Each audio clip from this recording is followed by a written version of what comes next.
If you forgot your Windows password like me, follow the steps.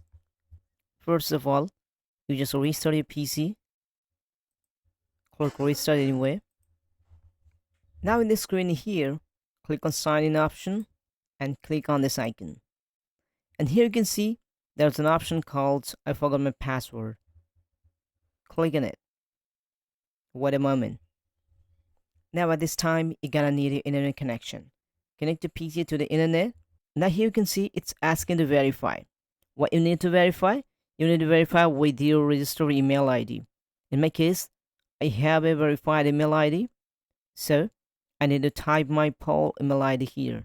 And the email ID is given here. And now click on get a code. And now you'll get a code to this email ID. Now put the code here and then click on next. And now you're gonna do is create a new password and click on next. Now it's showing the password has been changed. Now click on sign in. Now type the password. Now you can see it's showing my device is offline. So what you're gonna do is restart my PC again and try to sign in.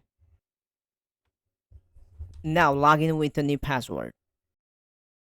Now you can see it's done. Thanks for watching.